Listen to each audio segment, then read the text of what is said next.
Amit, I know that you've been involved as a professor of theoretical quantum physics for many years, and I think over the last, is it 2 decades you've been doing this work, approximately? Yes?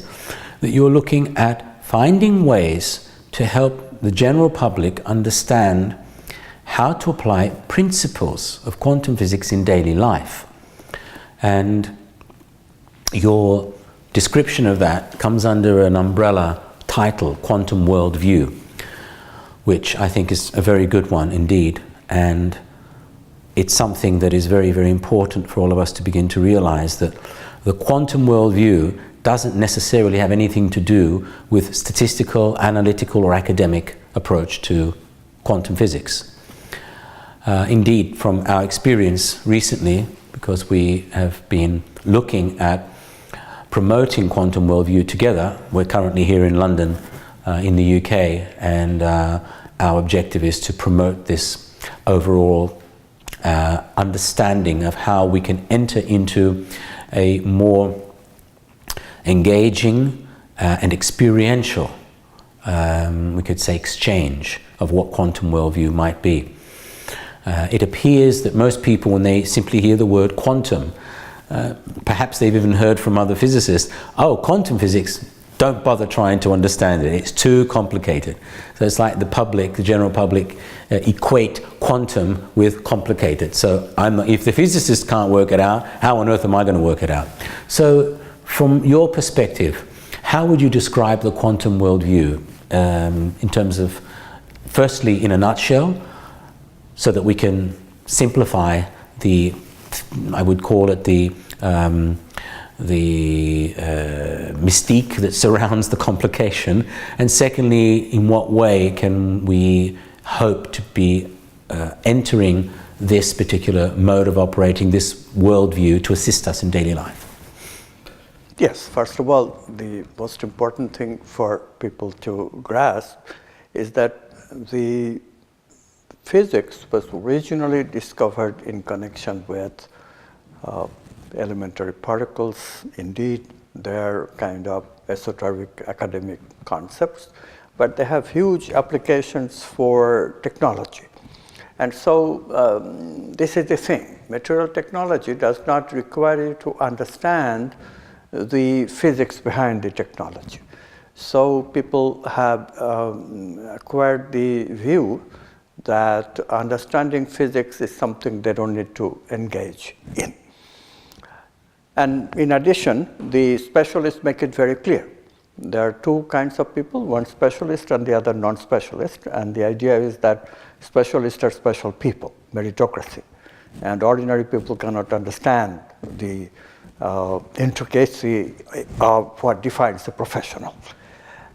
This is got to be a very limited worldview. What happens then is that it applies in certain aspects of reality, but it does not apply to other aspects of reality. The aspects of reality that it applies to are those aspects of reality which are not very important for our living. Of course, we use technology, material technology, but we don't live the material principles of physics that are used for developing technology. The quantum worldview is fundamentally different. How does a physics paradigm become a worldview? The reason even to call the quantum consequences to develop into a new worldview is that it has consequences for people. The use of quantum principles in people's life radically changes people's life. I'll give you an example. Quantum physics fundamentally says that objects are both waves and particles. This is paradoxical. Waves spread out, everybody knows that. Particles stay in one place. How can the same object be at different places at the same time and also be at one place all the time? This is not possible, so this was thought of as a paradox. This is the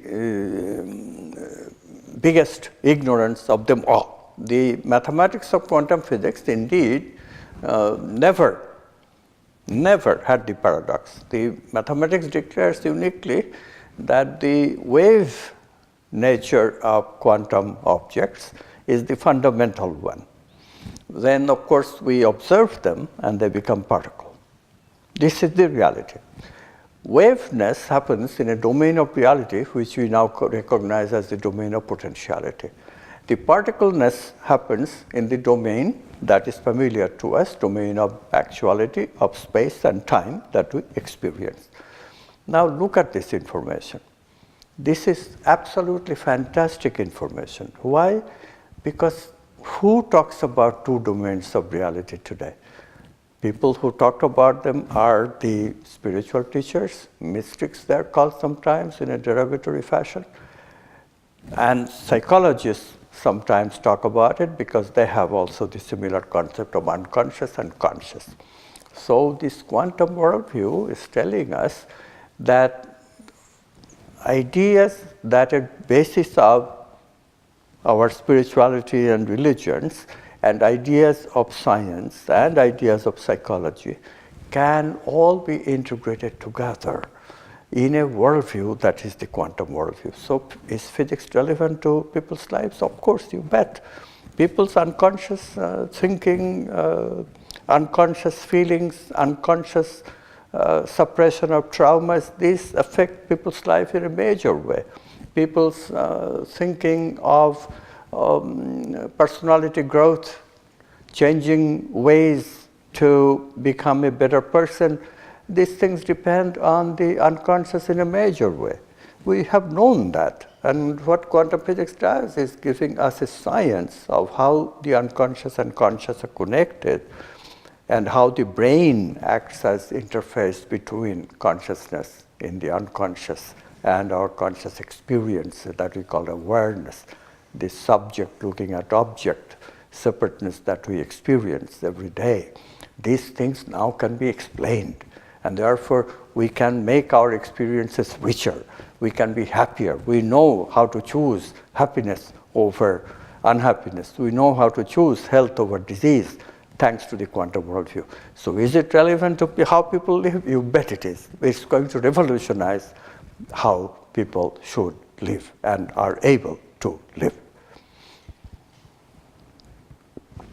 Can you give some examples that are practical for the average everyday person to understand in what way we can use this knowledge? Because what you've just mentioned is acting as an indicator that quantum worldview, through the utilization of the principles of quantum physics, can help people to make connections in principle, and you can say perhaps ideologically. But in practical terms, in what way will it assist people to actually bridge this gap? The most important thing for people to recognize is that the usual thinking, usual wisdom that comes from actually science and from religion also to some extent, that they do not have free will. Religions say you don't have free will, it's all God's will.